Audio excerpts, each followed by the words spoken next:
semuanya, datang di channel saya, Aryo Jati Setiadi. Ditunggu like dan subscribe-nya ya. Bismillahirrahmanirrahim. Assalamualaikum warahmatullahi wabarakatuh. Perkenalkan, nama saya Aryo Jati Setiadi. Saya peserta Latsar CPNS Platbang KDOD Klan Samarinda Angkatan 13. Kali ini saya akan bahas tentang manajemen ASN. Nah, ASN atau kepanjangannya aparatur sipil negara adalah profesi sebagai pegawai negeri sipil dan pegawai pemerintah dengan perjanjian kerja yang bekerja pada instansi pemerintah.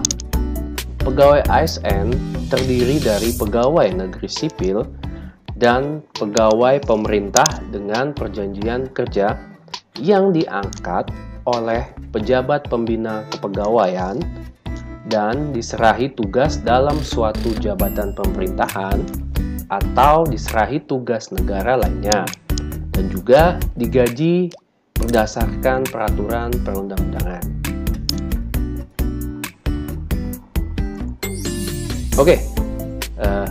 Kerja ASN di era new normal, artinya pemerintah menerapkan skema new normal bagi ASN mulai tanggal 5 Juni tahun 2020. Pertama yaitu adalah sistem kerja.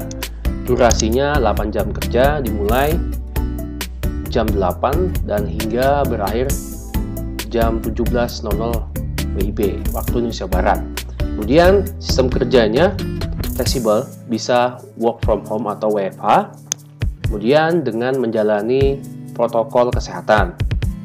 Kedua, dukungan SDM, yaitu adalah bagaimana penilaian kinerja oleh pejabat pembina kepegawaian, pemantauan dan pengawasan oleh pimpinan unit kerja. Kemudian PPK juga memastikan kedisiplinan pegawai. Kemudian dukungan infrastruktur. P2K juga mempersiapkan dukungan sarana dan prasarana yang dibutuhkan ASN, menyesuaikan lingkungan kerja untuk mencegah persebaran COVID-19. Kemudian juga pelanggaran pemerintahan dan pelayanan publik dilaksanakan dengan memperhatikan pedoman penggunaan TIK serta keamanan keamanan informasi dan keamanan siber. Nah, kebijakan ini tertuang dalam surat edaran Menteri PAN dan RB nomor 58 tahun 2020 tentang sistem kerja aparatur sipil negara dalam tatanan normal baru.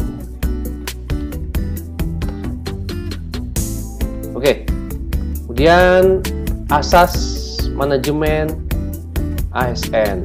Jadi ada kepastian hukum, profesionalitas, proporsionalitas, keterpaduan, delegasi, netralitas, akuntabilitas, efektif dan efisien, keterbukaan, non-diskriminasi, persatuan dan kesatuan, keadilan, dan kesejahteraan. Berikutnya, Undang-Undang ASN 17 tahun 2020 setelah mengalami pembaruan itu ada sekitar 7 pokok, yaitu membahas tentang rekrutmen, pengembangan pegawai, promosi, kesejahteraan, manajemen kinerja, disiplin etika, dan juga pensiun.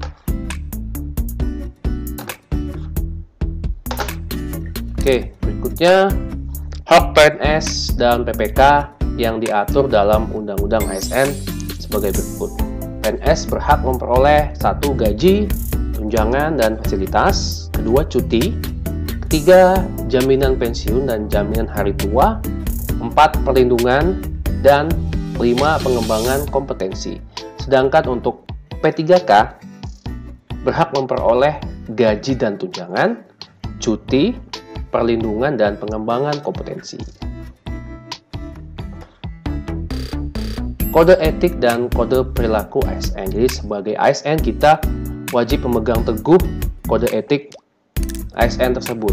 Ada apa saja kode etiknya? Pertama adalah laksanakan tugasnya dengan jujur, bertanggung jawab, dan berintegritas tinggi. Kedua, melaksanakan tugasnya dengan cermat dan disiplin, melayani dengan sikap hormat, sopan, dan tanpa tekanan, laksanakan tugasnya sesuai dengan ketentuan peran ASN menurut perundang-undangan, laksanakan tugasnya sesuai dengan perintah atasan atau pejabat yang berwenang, sejauh tidak bertentangan dengan ketentuan peraturan perundang-undangan dan etika pemerintahan.